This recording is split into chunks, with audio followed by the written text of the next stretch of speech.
दोस्तों, क्या आपने कभी सोचा है कि जब हम अपने कंप्यूटर या मोबाइल में कोई ऐप ओपन करते हैं या कोई गेम खेलते हैं या वीडियो एडिट करते हैं या कोई भी कमांड देते हैं तो आखिर ये सब कुछ पलक झपकते ही कैसे हो जाता है? ये सब आखिर कौन संभालता है? तो इस पूरे सिस्टम के पीछे सीपीयू है, यानी कि सेंट्रल प्रोसेसिंग यूनिट। दोस्तों, आज इस वीडियो में हम विस्तार से समझेंगे सीपीयू आखिर क्या है और ये कैसे बना है और ये कैसे काम करता है, इसके अंदर कौन कौन से हिस्से होते हैं और ये कंप्यूटर या मोबाइल के लिए इतना जरूरी क्यों है। दोस्तों, अगर ये वीडियो आपने आज पूरा देख लिया तो सीपीयू से रिलेटेड कोई भी क्वेश्चन आपके मन में नहीं रहेगा, सारे कंसेप्ट बिल्कुल क्रिस्टल क्लियर हो जाएंगे। तो चलिए शुरू करते हैं आज का video. And my name is Mohit Kumar और स्वागत है आपका मेरे चैनल टेक्निकल एज में। दोस्तों, सीपीयू का पूरा नाम है सेंट्रल प्रोसेसिंग यूनिट। इसे कंप्यूटर का ब्रेन भी कहा जाता है। कुछ लोग इसे प्रोसेसर बोलते हैं और कुछ इसे माइक्रो प्रोसेसर कहते हैं, बट दोनों बात एक ही है। दोस्तों, कोई भी डिवाइस जो किसी भी प्रकार की प्रोसेसिंग या कैलकुलेशन करता है उसमें एक सीपीयू जरूर लगा होता है, चाहे वो डेस्कटॉप कंप्यूटर हो, मोबाइल फोन हो, लैपटॉप हो, टैबलेट हो, स्मार्ट वॉच हो, स्मार्ट टीवी, ऑटोमेशन कार या फिर कोई ऑटोमेशन डिवाइस या फिर कोई गेमिंग कंसोल या फिर कोई नेटवर्क डिवाइस ही क्यों ना हो। लेकिन दोस्तों, जब मैं सीपीयू कहता हूं तो इसका मतलब ये बड़ा सा कंप्यूटर बॉक्स नहीं, इसे तो कैबिनेट कहा जाता है। असल में सीपीयू उस कैबिनेट के अंदर लगी हुई एक छोटी सी चिप होती है जो मदरबोर्ड पर लगी होती है और वही सारे इंस्ट्रक्शंस को प्रोसेस करती है। दोस्तों, पहले बात करते हैं कि प्रोसेसर बनाने वाली कंपनीज कौन कौन सी हैं। तो दोस्तों, कंप्यूटर के प्रोसेसर बनाने वाली कुछ पॉपुलर कंपनीज हैं एप्पल, इंटेल और एएमडी। ये तीनों कंपनियां कंप्यूटर्स यानी डेस्कटॉप, लैपटॉप और सर्वर्स के लिए प्रोसेसर बनाती है। लेकिन एक खास बात यह है कि एप्पल अपने मैकबुक, आईमैक, आईपैड जैसी डिवाइसेस के लिए अपने खुद के प्रोसेसर बनाता है जिन्हें एप्पल सिलिकॉन चिप के नाम से जानते हैं, जैसे M1, M2 और M3 सीरीज। वहीं दूसरी तरफ इंटेल और AMD बाकी विंडोज कंप्यूटर और सर्वर के लिए प्रोसेसर बनाते हैं जिन पर ज्यादातर पीसीज और लैपटॉप चलते हैं। और अगर बात करें मोबाइल और छोटी मोटी स्मार्ट डिवाइसेस के प्रोसेसर की, तो इन्हें बनाने वाली पॉपुलर कंपनीज हैं Qualcomm, MediaTek, Samsung, Huawei, Nvidia, Google, Apple. जहां एप्पल और गूगल और हुआवे अपने खुद के मोबाइल के लिए प्रोसेसर बनाते हैं। ये सारी companies mobile phone, smart devices, smart cars और ऑटोमेशन सिस्टम के लिए प्रोसेसर बनाती हैं। इन प्रोसेसर को हम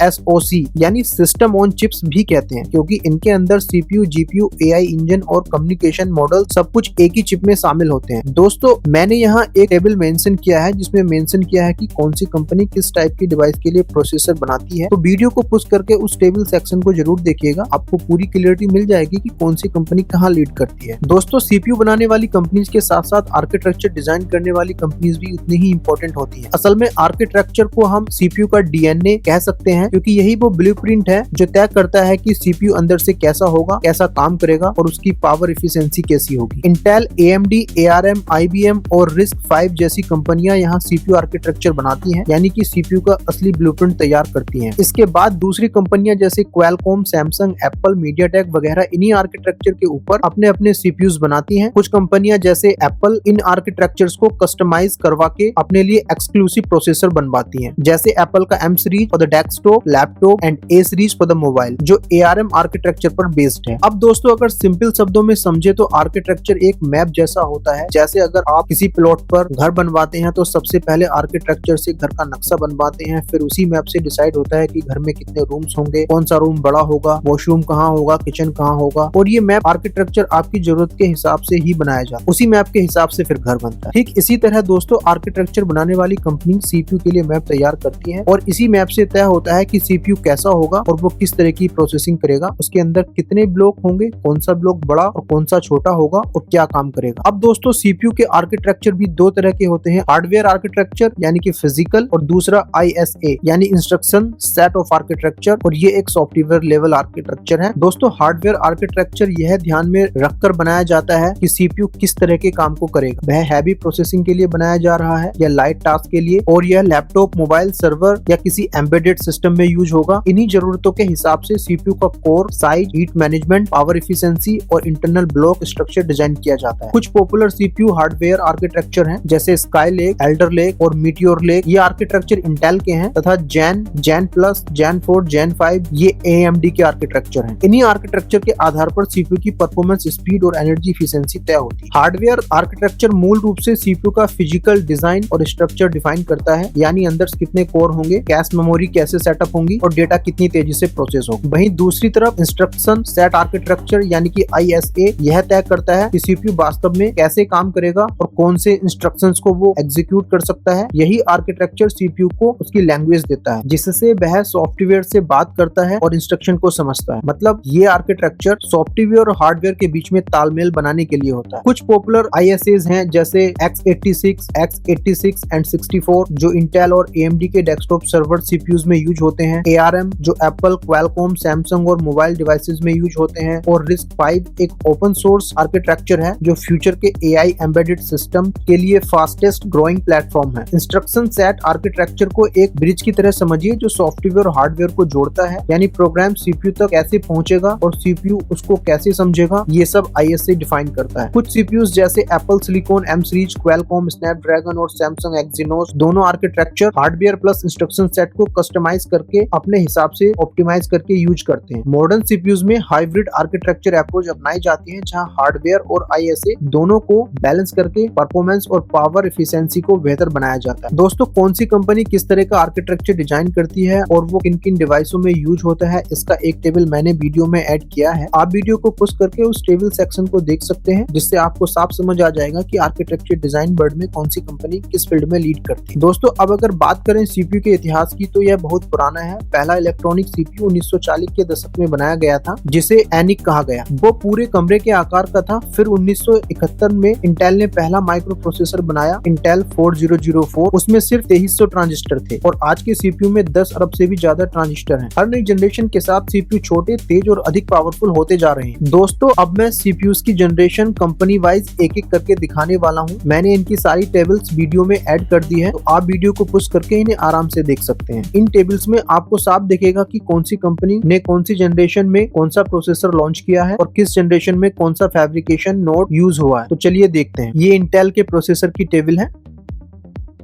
ये AMD के प्रोसेसर की टेबल है, ये एप्पल की सारी डिवाइसेस के प्रोसेसर की टेबल है, और ये क्वालकॉम प्रोसेसर की टेबल है, ये मीडियाटेक के प्रोसेसर की टेबल है, ये सैमसंग की डिवाइस के प्रोसेसर की टेबल है, और ये है हुआवे की डिवाइसेस के प्रोसेसर की टेबल। आप इनको वीडियो पुश करके देख सकते हैं। दोस्तों, इन सभी टेबल्स में जो फैब्रिकेशन प्रोसेस की जानकारी दी गई है, यानी जो फिगर नैनोमीटर NM में यूज हुआ है, वो लगभग 99% एक्यूरेट है। बस इतना ध्यान रखिए कि 1% वेरिएशन हो सकता है, क्योंकि कई बार कंपनी अपने फैब्रिकेशन प्रोसेस को ऑफिशियली डिस्क्लोज नहीं करती है, या फिर वो NM की जगह पर कोई और टेक्निकल टर्म्स यूज कर लेती है, जैसे इंटेल 7, TSMC N4 या सैमसंग LPP+। इसलिए अगर कहीं माइनर डिफरेंस दिखे तो वो सिर्फ नेमिंग कन्वेंशन या मार्केटिंग टर्मिनोलॉजी की वजह से होता है। एक्चुअल परफॉर्मेंस या जनरेशन पर उसका कोई असर नहीं पड़ता है। तो दोस्तों, अब बात करते हैं कि CPU कैसे बनता है और कैसे काम करता है, और वो मिलियंस ऑफ कैलकुलेशन पलक झपकते ही कैसे कर देता है। तो सबसे पहले समझते हैं कि CPU एक्चुअली बना किस चीज से है। दोस्तों, CPU सिलिकॉन से बनता है, और ये सिलिकॉन एक नेचुरल एलिमेंट है जो हमें रेत यानी कि बालू से मिलता है। सबसे पहले रेत से सिलिकॉन को फिल्टर करके निकाला जाता है और फिर बहुत हाई टेम्परेचर पर हीट दिया जाता है, जिससे वो एक सॉलिड क्रिस्टल में बदल जाता है। इस पूरे सिलिकॉन क्रिस्टल को और रिफाइन करके सिलिकॉन वेफर बनाए जाते हैं, जो बहुत पतले, चिकने और मिरर जैसे दिखते हैं। यही सिलिकॉन वेफर एक CPU की फाउंडेशन है, यानी यहीं से शुरू होती है उस छोटी सी चिप की कहानी जो आगे चलकर पूरे कंप्यूटर का दिमाग बनती है। फिर दोस्तों, उस सिलिकॉन क्रिस्टल को अल्ट्रा थिन स्लाइस में काट लिया जाता है, इतना पतला कि वो पेपर से भी पतला होता है। इन स्लाइसेस को ही हम कहते हैं सिलिकॉन वेफर। अब इन वेफर को एकदम मिरर फिनिश तक पॉलिश किया जाता है, ताकि उनकी सरफेस बिल्कुल स्मूथ और स्पॉटलेस हो जाए, क्योंकि CPU की पूरी दुनिया इन्हीं वेफर्स पर बनने वाली है। इसके बाद आता है इंटरेस्टिंग और कॉम्प्लेक्स स्टेप, जिसे कहते हैं फोटोलिथोथेरेपी। इस प्रोसेस में वेफर की सरफेस पर एक स्पेशल केमिकल लेयर चढ़ाई जाती है, जिसे कहते हैं फोटोरेसिस्ट। ये एक लाइट सेंसिटिव मटेरियल होता है जो UV लाइट पड़ने पर अपना बिहेवियर बदल देता है। अब इस वेफर के ऊपर एक मास्क लगाया जाता है, जिस मास्क के अंदर CPU का पूरा डिजाइन ब्लूप्रिंट होता है। फिर अल्ट्रावायलेट लाइट यानी कि UV लाइट उस मास्क के थ्रू वेफर पर पास की जाती है, और जहाँ जहाँ लाइट पड़ती है वहाँ CPU के माइक्रोस्कोपिक सर्किट ट्रांजिस्टर्स का पैटर्न बन जाता है। यानी दोस्तों, यही वो स्टेप है जहाँ CPU का एक्चुअल डिजाइन सिलिकॉन वेफर पर प्रिंट हो जाता है, बिल्कुल वैसे ही जैसे किसी फोटो को निगेटिव से पेपर पर डेवलप किया जाता है। जब UV लाइट सिलिकॉन वेफर पर पड़ती है तो सिर्फ स्पेसिफिक एरिया को ही एक्सपोज करती है, यानी सिर्फ वही हिस्सा जहाँ चिप का डिजाइन पैटर्न होता है। इन एक्सपोज्ड हिस्सों पर पड़ा हुआ फोटोरेसिस्ट हार्ड हो जाता है, और बाकी जो हिस्से लाइट से कवर नहीं हुए होते हैं वो सॉफ्ट रह जाते हैं। अब वेफर को एक केमिकल सॉल्यूशन से वॉश किया जाता है, जिससे वो सोप फोटोरेसिस्ट वाली लेयर हट जाती है और वेफर की सरफेस पर एक एग्जैक्ट पैटर्न बन जाता है, जो सीपीयू के अंदर बनने वाली ट्रांजिस्टर और सर्किट्स का बेस होता है। यानी दोस्तों यही वो स्टेप है जहां डिजाइन, ब्लूप्रिंट और रियलिटी में सिलिकॉन वेफर एटॉमिक लेवल पर एक माइक्रोस्कोपिक स्ट्रक्चर की तरह उभरने लगते हैं। तो दोस्तों एक तरह से ट्रांजिस्टर प्लांट नहीं किए जाते, बल्कि उन्हें 3D स्टाइल में माइक्रोस्कोपिक लेवल पर प्रिंट कर दिया जाता है। यानी जो पैटर्न अभी वेफर पर बना था, अब वो एक मल्टी लेयर 3D स्ट्रक्चर की तरह उभरने लगता है, जहां हर लेयर में बिलियन ऑफ ट्रांजिस्टर्स और सर्किट्स होते हैं। अब अगला स्टेप होता है इचिंग प्रोसेस। इसमें वेफर को ऐसे केमिकल या प्लाज्मा से ट्रीट किया जाता है जो अनवांटेड सिलिकॉन और एक्स्ट्रा मटेरियल को हटा देता है, ताकि सिर्फ वही हिस्सा बचे जो ट्रांजिस्टर और सर्किट्स लाइन बनाते हैं। इचिंग प्रोसेस के बाद वेफर पर माइक्रोस्कोपिक वैलीज और रिजेस बन जाते हैं, जो बाद में ट्रांजिस्टर्स, गेट, कनेक्शन और पाथ का शेप ले लेते हैं। यानी दोस्तों यहीं से शुरू होता है सीपीयू का असली रूप, जहां एटॉमिक लेवल पर सर्किट्स का 3D मैप तैयार होता है और हर ट्रांजिस्टर एक माइक्रोस्कोपिक स्विच की तरह काम करने लगता है। इसके बाद वेफर पर एक मेटल लेयर जैसे कॉपर या एल्युमिनियम चढ़ाई जाती है, ताकि ट्रांजिस्टर्स के बीच करंट फ्लो हो सके। ये मेटल लेयर ट्रांजिस्टर्स को आपस में कनेक्ट करती है और यही कनेक्शन मिलकर सीपीयू के अंदर की वो टिनी हाई बेस बन जाते हैं, जहां डेटा बिजली की स्पीड से ट्रैवल करता है। दोस्तों हर मॉडर्न प्रोसेसर के अंदर लगभग 70 से 150 माइक्रोस्कोपिक लेयर होती है और हर एक लेयर को फोटोलिथ थेरेपी और इचिंग प्रोसेस के जरिए डिजाइन किया जाता है। यानी हर लेयर एक अलग ब्लूप्रिंट होती है, जो सीपीयू के भीतर एक और कॉम्प्लेक्स लेवल जोड़ जाती है। अब आता है डोपिंग प्रोसेस। इसमें सिलिकॉन वेफर के कुछ विशेष एटम्स जैसे बोरॉन या फास्फोरस मिलाए जाते हैं। इस प्रोसेस से सिलिकॉन की इलेक्ट्रिकल प्रॉपर्टीज बदल जाती है और ट्रांजिस्टर के अंदर दो मुख्य हिस्से एन टाइप रीजन और पी टाइप रीजन बन जाते हैं। इन दोनों रीजन के इंटरेक्शन से ट्रांजिस्टर काम करते हैं, एक इलेक्ट्रॉनिक स्विच की तरह, जो कभी करंट को अलाउ करता है और कभी रोक देता है। और यही टिन्नी स्विचेस मिलकर स्विच के अंदर billions of calculation her second perform करते हैं। और यही ट्रांजिस्टर्स असल में एक स्विच की तरह काम करता है, ऑन या ऑफ। मतलब जब करंट फ्लो करता है तो ट्रांजिस्टर ऑन होता है, जब करंट फ्लो नहीं करता है तो वो ऑफ हो जाता है। और दोस्तों यही ऑन और ऑफ सीपीयू के लिए 0 और 1 का सिग्नल होता है। यानी जब ट्रांजिस्टर ऑफ स्टेट में होता है तो वो 0 रिप्रेजेंट करता है, और जब ऑन स्टेट में होता है तो वो 1 रिप्रेजेंट करता है। यही 0 और 1 को हम कहते हैं बाइनरी लैंग्वेज, और यही लैंग्वेज पूरी कंप्यूटर दुनिया की नींव है। इसी वजह से कंप्यूटर को 0 और 1 की ही लैंग्वेज समझ में आती है। सीपीयू इन्हीं 0 और 1 के बेसिस पे बिलियंस ऑफ ट्रांजैक्शंस परफॉर्म करता है, और यही छोटी छोटी ऑन ऑफ सिग्नल्स मिलकर बड़ी बड़ी कैलकुलेशंस को नैनो सेकंड्स में कंप्लीट कर देते। अब जब सिलिकॉन वेफर पूरी तरह से रेडी हो जाता है तो उसके ऊपर बनी हर चिप यानी माइक्रो प्रोसेसर सर्किट टेस्टिंग के लिए तैयार होती है। दोस्तों हर चिप के अंदर हजारों नहीं बल्कि अरबों transistors, logic gates, cache memory और माइक्रोस्कोपिक इंटरकनेक्शंस होते हैं, जो मिलकर सीपीयू को उसका दिमाग देते हैं। अब वेफर को लेजर और माइक्रोस्कोपिक की मदद से बहुत ध्यान से टेस्ट किया जाता है। टेस्टिंग के दौरान यह चेक किया जाता है कि कौन सी चिप ठीक से काम कर रही है। जो चिप डिफेक्टिव होती हैं उन्हें मार्क कर दिया जाता है, ताकि उन्हें आगे सेपरेट किया जा सके। इसके बाद आता है डिकिंग प्रोसेस, जहां वेफर को एक सुपर एक्यूरेट लेजर कटर यानी डिकिंग मशीन से काटा जाता है। यह मशीन वेफर को इतनी प्रिसाइजली काटती है कि हर चिप एकदम साफ और बिना नुकसान के अलग हो जाती है, और डिफेक्टिव चिप को हटा दिया जाता है, ताकि वो उन सही काम करने वाली चिप्स को किसी भी तरह से कन्फ्लिक्ट ना करे या शॉर्ट सर्किट ना कर सके। और इस तरह दोस्तों एक एक सिलिकॉन वेफर से सैकड़ों से लेकर हजारों माइक्रो प्रोसेसर चिप निकलती हैं, जो आगे चलकर हमारे कंप्यूटर्स, मोबाइल और स्मार्टफोन या स्मार्ट डिवाइसेस का दिमाग बनती हैं। दोस्तों आपने अपने प्रोसेसर के नाम में जरूर ये टर्म्स भी सुना होगा कि प्रोसेसर i3 है,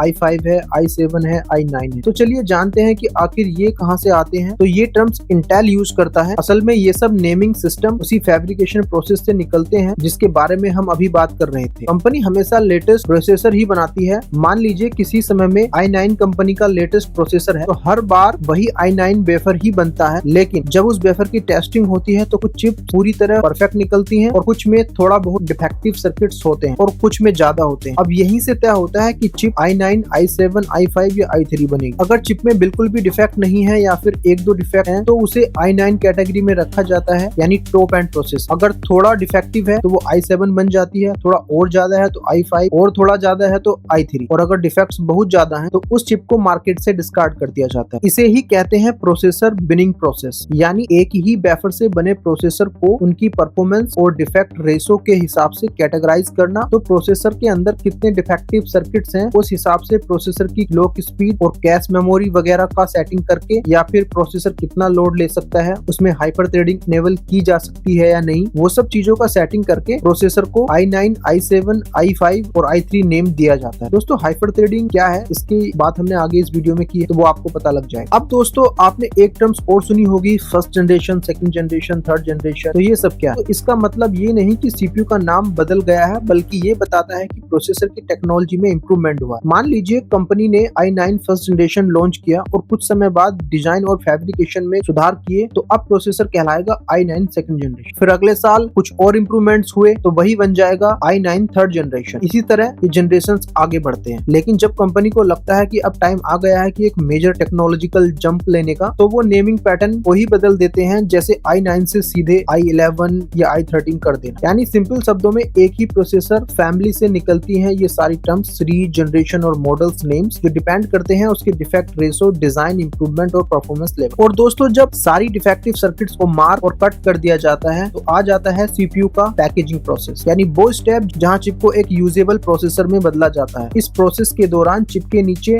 गोल्ड या कॉपर के अल्ट्रा फाइन पिंस लगाए जाते हैं, जो बाद में मदरबोर्ड के सॉकेट से कनेक्ट होते हैं। ये टीनी पिंस ही वो रास्ते हैं जिनसे सीपीयू बाकी सिस्टम्स के साथ कम्युनिकेट करता है, यानी यही कंपोनेंट सीपीयू को रैम, स्टोरेज और बाकी कंपोनेंट से जोड़ते हैं। सीपीयू के ऊपर की तरफ एक मेटल कवर लगाया जाता है जिसे कहते हैं हीट सेपरेटर। इसका काम होता है सीपीयू के अंदर से निकलने वाली हीट को इवनली सेपरेट करना, ताकि प्रोसेसर ज्यादा गर्म न हो और स्टेबल तरीके से काम करता रहे। तो दोस्तों जब आप कभी अपना पीसी ओपन करते हैं और मदरबोर्ड पर एक छोटी सी मेटेलिक प्लेट देखते हैं, तो वो कोई रैंडम कवर नहीं होता, बल्कि वही है आपके सीपीयू का हीट सेपरेटर। और इसके नीचे छुपा होता है वो असली दिमाग, वो टीनी सिलिकॉन चिप जिसमें अरबों ट्रांजिस्टर्स एक साथ काम कर रहे होते हैं। और फाइनली सीपीयू के multiple taste like overclocking, heat और स्टेबिलिटी जैसे टेस्ट करके उसके ऊपर सीपीयू का नाम लेजर के द्वारा प्रिंट कर दिया जाता है और फिर उसे मार्केट में सेल के लिए भेज दिया जाता है। दोस्तों अब बात करते हैं कि सीपीयू आखिर काम कैसे करता है। कैसे वो पलक झपकते ही इनपुट या इंस्ट्रक्शंस को प्रोसेस करके तुरंत आउटपुट दे देता है, चाहे वो कीबोर्ड से की प्रेस करना हो, माउस क्लिक करना हो या कोई फाइल ओपन करना हो। सीपीयू हर एक्शन को एक ही प्रोसेस से हैंडल करता है, जिसे कहते हैं basic CPU cycle, means input, process, output. असल में सीपीयू का काम करने का तरीका एक स्पेशल मैकेनिज्म पर चलता है जिसे कहते हैं फैच, डिकोड, एग्जीक्यूट। फैच मतलब सीपीयू का सबसे पहले मेमोरी से एक इंस्ट्रक्शंस फैच करता है, यानी उसे उठाकर अपने पास लाता है। यह इंस्ट्रक्शंस कहीं से भी आ सकता है, जैसे आपकी एसएसडी, कीबोर्ड, माउस या फिर किसी और इनपुट डिवाइस से। अब ये इंस्ट्रक्शंस सबसे पहले रैम यानी रैंडम एक्सेस मेमोरी में आता है, फिर वहां से कैश मेमोरी में पहुंचता है ताकि सीपीयू उसे तेजी से एक्सेस कर सके। सीपीयू एक एक करके इन इंस्ट्रक्शंस को फैच करता है, यानी वो हर कमांड को लाइन बाय लाइन उठाता है। अब आता है दूसरा स्टेप, डिकोड। इस स्टेज में सीपीयू का कंट्रोल यूनिट उस इंस्ट्रक्शंस को समझता है कि उसे करना क्या है, एडिशन करना है, सबट्रैक्शन करना है, कंपैरिजन करना है या फिर कोई फाइल या प्रोग्राम खोलना है। फिर आता है तीसरा स्टेप, एग्जीक्यूट, जहां सीपीयू का एएलयू यानी कि अर्थमेटिक लॉजिकल यूनिट और बाकी लॉजिकल ब्लॉक्स मिलकर इंस्ट्रक्शंस को एग्जीक्यूट करते हैं, यानी प्रैक्टिकली परफॉर्म करते हैं। और जब पूरा काम हो जाता है तो उस रिजल्ट को वापस मेमोरी में स्टोर कर दिया जाता है या फिर उसे किसी आउटपुट डिवाइस जैसे मॉनिटर, स्पीकर या प्रिंटर को भेज दिया जाता है। यानी दोस्तों ये पूरा प्रोसेस फैच, डिकोड, एग्जीक्यूट हर सेकंड में बिलियंस ऑफ टाइम्स रिपीट होता है और इसी वजह से सीपीयू हमें हर काम का रिजल्ट पलक झपकते ही दे देता है। दोस्तों यह पूरी फैच, डिकोड, एग्जीक्यूट प्रोसेस होती है। इसे करने के लिए सीपीयू के अंदर तीन मेन पार्ट्स काम करते हैं, एएलयू, सीयू और रजिस्टर्स। रजिस्टर्स यानी कि मेमोरी यूनिट्स। पहला है एएलयू यानी कि अर्थमेटिक लॉजिक यूनिट। जैसा कि नाम से ही पता चलता है, एएलयू सीपीयू का वो हिस्सा है जो सारे मैथमेटिकल और लॉजिकल ऑपरेशंस करता है, चाहे वो एडिशन हो, सबट्रैक्शन हो, मल्टीप्लेक्शन हो, डिवीजन हो या फिर कंपैरिजन। सब कुछ एएलयू के अंदर होता है, यानी जब सीपीयू को कोई कैलकुलेशन करना होता है, एएलयू ही वो जगह है जहां असली कंप्यूटेशन होती है। दूसरा हिस्सा है सीयू यानी control unit. Control unit CPU का ट्रैफिक कंट्रोलर जैसा होता है। इसका काम होता है इंस्ट्रक्शंस को डिकोड करना और यह तय करना कि सीपीयू को अगला कदम क्या उठाना है, कौन सा काम पहले करना है, कौन सा काम बाद में करना है और कौन सा डेटा कहां से लाना है और कहां भेजना है। इन सब चीजों को कंट्रोल यूनिट हैंडल करता है। यानी सिंपल शब्दों में कंट्रोल यूनिट सीपीयू का मैनेजमेंट सिस्टम है जो सारे इंस्ट्रक्शंस को ऑर्डर देता है। तीसरा हिस्सा आता है रजिस्टर्स यानी कि मेमोरी यूनिट। रजिस्टर सीपीयू के अंदर मौजूदा सबसे छोटी छोटी, सबसे तेज मेमोरी होती है। जब सीपीयू को किसी इंस्ट्रक्शंस को एग्जीक्यूट करना होता है तो उस वक्त टेम्परेरी डेटा इन रजिस्टर्स में स्टोर होता है। जैसे मान लीजिए आपने कैलकुलेटर में टाइप किया 3 + 2 = 5, तो जब आप 3 प्रेस करते हैं, जब आप प्लस प्रेस करते हैं और जब आप 2 टाइप करते हैं, तो वो सारे नंबर्स और ऑपरेटर टेम्परेरीली सीपीयू के अंदर रजिस्टर में ही स्टोर होते हैं। फिर जब आप = दबाते हैं तो एएलयू उसी डेटा को प्रोसेस करके रिजल्ट दे देता है, यानी 5। यानी दोस्तों ये तीनों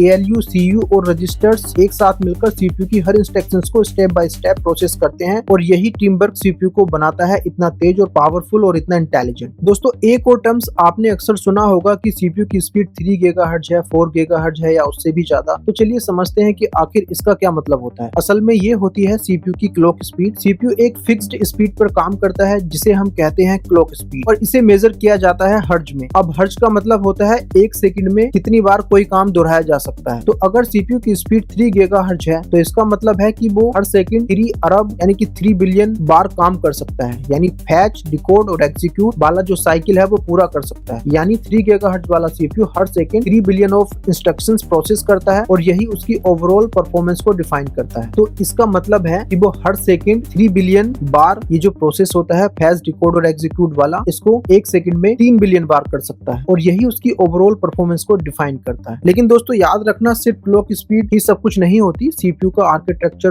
कोर और कैश मेमोरी भी उसकी रियल परफॉर्मेंस को प्रभावित करते हैं। तो चलिए आर्किटेक्चर, कोर्स और कैश मेमोरी को भी समझ लेते हैं। दोस्तों CPU के पास प्रोसेसिंग करने के लिए एक प्रीडिफाइंड सेट ऑफ कमांड होता है जिसे हम कहते हैं इंस्ट्रक्शन सेट आर्किटेक्चर यानी कि ISA। जैसे x86, ARM, RISC-V यही डिसाइड करते हैं कि CPU किस तरह के इंस्ट्रक्शंस को समझेगा और हार्डवेयर और सॉफ्टवेयर के बीच कनेक्शन कैसा होगा। दोस्तों अगर ये वीडियो आप स्टार्टिंग से देखते आ रहे हैं तो मैंने पहले ही आर्किटेक्चर को अच्छे से डिफाइन कर दिया है कि CPU किस तरह के काम को ध्यान में रखकर बनाया गया है। ये उसके फिजिकल आर्किटेक्चर पर डिपेंड करेगा और किस टाइप के इंस्ट्रक्शंस और लैंग्वेज को वो समझेगा ये उसके सॉफ्टवेयर आर्किटेक्चर यानी इंस्ट्रक्शन सेट आर्किटेक्चर यानी कि ISA पर डिपेंड करेगा। जैसे GPU भी CPU की तरह ही प्रोसेसिंग करता है लेकिन इसका आर्किटेक्चर खास तौर पर ग्राफिक्स प्रोसेसिंग करने के लिए बनाया गया होता है। मतलब CPU एक जनरल पर्पस प्रोसेसर होता है जो पूरे सिस्टम के सारे काम को संभालता है, जैसे ऑपरेटिंग सिस्टम चलाना, सॉफ्टवेयर रन करना, कॉम्प्लेक्स मैथमेटिकल कैलकुलेशन करना और अलग अलग टास्क को एक के बाद एक हाई स्पीड पर करना। CPU के अंदर 2 से लेकर 24 तक फिजिकल कोर होते हैं और साथ में वर्चुअल कोर थ्रेड भी होते हैं जो मल्टीटास्किंग को और ज्यादा एफिशिएंट बना देते हैं। वहीं GPU एक स्पेशलाइज्ड प्रोसेसर है जो एक ही प्रकार के हजारों टास्क एक साथ यानी पैरेलली परफॉर्म करने के लिए बना होता है। GPU के अंदर थाउजेंड्स ऑफ स्मॉल कोर होते हैं जो एक ही टाइप की कैलकुलेशन के को बड़े डेटा पर एक साथ प्रोसेस करते हैं। इसी वजह से GPU graphics, rendering, 3D modelling, video editing और AI ट्रेनिंग जैसे वर्कलोड में CPU से कई गुना तेज होते हैं। तो जहां CPU मल्टीटास्किंग में एक्सपर्ट है वहीं GPU पैरेलल प्रोसेसिंग में मास्टर, और ये सब होता है डिफरेंट आर्किटेक्चर के टाइप के वजह से। अब दोस्तों चाहे CPU हो या GPU हो या फिर किसी भी प्रकार का प्रोसेसर हो, इन सब का आर्किटेक्चर 32 बिट या 64 बिट हो सकता है। मतलब अगर CPU 32 बिट का है तो इसका मतलब वो एक टाइम में 32 बिट्स यानी कि 4 बाइट्स डेटा प्रोसेस कर सकता है, और अगर CPU 64 बिट का है तो वो एक टाइम में 64 बिट यानी कि 8 बाइट डेटा प्रोसेस करेगा। यानी 64 बिट प्रोसेसर ज्यादा पावरफुल होता है क्योंकि वो ज्यादा डेटा हैंडल कर सकता है और ज्यादा मेमोरी यानी कि RAM, random access memory access कर सकता है। सिंपल शब्दों में कहें तो जहां 32 bit CPU maximum 4 GB RAM handle कर सकता है, वहीं 64 बिट वाला CPU थियोरेटिकली 16 एक्साबाइट तक मेमोरी मैनेज कर सकता है। इसलिए आज के मॉडर्न CPUs और GPUs ज्यादातर 64 बिट आर्किटेक्चर पर ही बने हैं ताकि हैवी मल्टीटास्किंग, गेमिंग और AI वर्कलोड को बिना रुकावट से हैंडल किया जा सके। दोस्तों प्रोसेसिंग को और फास्ट और मैनेज्ड बनाने के लिए प्रोसेसर में कोर और थ्रेडिंग का कंसेप्ट भी दिया होता है। एक CPU का हर कोर असल में एक छोटा प्रोसेसर होता है जो इंस्ट्रक्शंस को इंडिपेंडेंटली एग्जीक्यूट कर सकता है। पहले के समय में CPUs में सिंगल कोर हुआ करते थे यानी पूरा CPU एक ही प्रोसेसिंग यूनिट से बना होता था और एक समय में केवल एक ही टास्क कर सकता था। लेकिन आज के मॉडर्न CPUs बाहर से तो एक चिप ही दिखते हैं पर अंदर से हार्डवेयर लेवल पर कई छोटे छोटे हिस्सों में डिवाइडेड होते हैं। यूँ समझिए कि एक बड़े CPU में अंदर से कई छोटे छोटे CPU लगाए गए हैं और यही हर छोटा CPU एक कोर कहलाता है। तो जितनी कोर होंगी उतने ही काम एक साथ किए जा सकेंगे। अब किसी CPU में कितने कोर होंगे यह इस बात पर निर्भर करेगा कि वो चिप कितने नैनोमीटर प्रोसेस पर बनी है। जितनी छोटी नैनोमीटर टेक्नोलॉजी होगी उतनी अच्छी। दोस्तों जब मैं नैनोमीटर की बात कर रहा हूँ तो इट मींस ये ट्रांजिस्टर्स के बीच का गैप है। तो ये जितना कम होगा उतने ही छोटे और ज्यादा कोर्स उसी जगह में लगाए जा सकते हैं बिना CPU का साइज बढ़ाए। यही वजह है कि आज के CPUs बहुत कॉम्पैक्ट होते हुए भी उनके अंदर 2 से लेकर 24 या उससे भी ज्यादा कोर हो सकते हैं। उदाहरण के तौर पर अगर किसी CPU में 2 कोर हैं तो वो डुअल कोर, 4 कोर हैं तो क्वाड कोर, 8 कोर हैं तो ऑक्टा कोर कहलाता है। इसी तरह छोटे छोटे कोर्स मिलकर बड़े CPU को तेज, मल्टीटास्क और कैपेबल और पावर एफिशिएंट बना देते हैं। अब बात करते हैं थ्रेड की। जैसे कोर एक CPU को हार्डवेयर लेवल पर डिवाइड करने से बनता है वैसे ही थ्रेड एक कोर को वर्चुअल लेवल मॉड्यूल पर डिवाइड करने से बनता है। मतलब कोर का फिजिकल हिस्सा नहीं बढ़ाया जाता, बल्कि सॉफ्टवेयर और आर्किटेक्चर के जरिए कोर को ऐसे डिजाइन किया जाता है कि वो एक साथ दो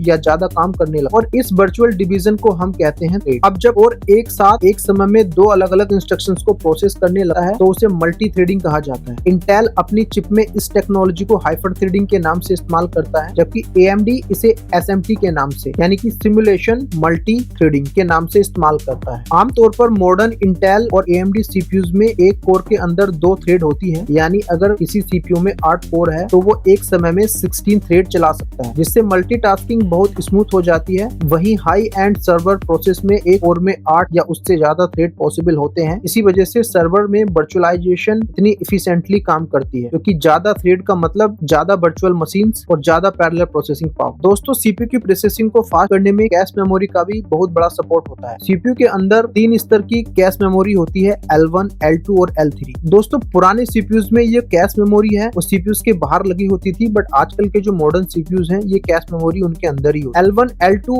L3 ये 3 टाइप की मेमोरी होती है। L1 कैश हर कोर के अंदर लगी होती है और ये सबसे तेज व छोटी होती है, जिसका साइज लगभग 32 KB से लेके 128 KB तक हो सकता है। इसे दो हिस्सों में बांटा जाता है, L1, L1I इंस्ट्रक्शंस कैश जो इंस्ट्रक्शंस को स्टोर करती है, और L1D जो एक्चुअल डेटा को स्टोर करती है। इसके बाद आती है L2 कैश जो थोड़ी बड़ी है लेकिन L1 से धीमी होती है, और इसका साइज 256 KB से 1 MB पर कोर तक हो सकता है। यह भी आमतौर पर कोर के अंदर या उसके बहुत पास लगी होती है। अंत में होती है L3 कैश जो सभी कोर्स के बीच में शेयर्ड रहती है और उनकी कोऑर्डिनेशन बनाए रखती है। ये L2 से स्लो होती है, बट रैम यानी कि रैंडम एक्सेस मेमोरी से बहुत फास्ट होती है। इसका साइज 4 MB से लेके 64 MB तक हो सकता है, और इसका काम मेन मेमोरी यानी कि रैंडम एक्सेस मेमोरी तक बार बार जाने की जरूरत को कम करना होता है, जिससे CPU की स्पीड काफी बढ़ जाती है। दोस्तों, इस तरह ये पूरी डेटा प्रोसेसिंग हायरार्की काम करती है, जहाँ SSD या इनपुट डिवाइस से डेटा पहले रैम में आता है, फिर कैश मेमोरी के जरिए CPU तक पहुंच जाता है। CPU उस डेटा को प्रोसेस करता है और प्रोसेसिंग के बाद रिजल्ट वापस रैम में जाता है, जहाँ से या तो वो स्टोरेज में सेव हो जाता है या फिर किसी भी आउटपुट डिवाइस के जरिए आपको दिखाई देता है। तो दोस्तों, ये थी आज की वीडियो जिसमें हमने समझा CPU क्या है, ये कैसे बनता है और कैसे काम करता है, क्यों हर एक डिवाइस के लिए ये प्रोसेसिंग करने वाली चिप जरूरी है। दोस्तों, अगर आपको ये वीडियो इन्फॉर्मेटिव लगा है तो चैनल को सब्सक्राइब कीजिए, वीडियो को लाइक शेयर कीजिए, क्योंकि जब आप हमारे चैनल को सब्सक्राइब करते हैं तो इसमें आपका कोई नुकसान नहीं होता और हमें बहुत मोटिवेशन मिल जाता है अगली वीडियो बनाने के लिए। So thank you so much for watching my video, और अगली वीडियो में एक नए कंसेप्ट के साथ मिलते हैं। तब तक के लिए stay curious and keep learning. Thank you.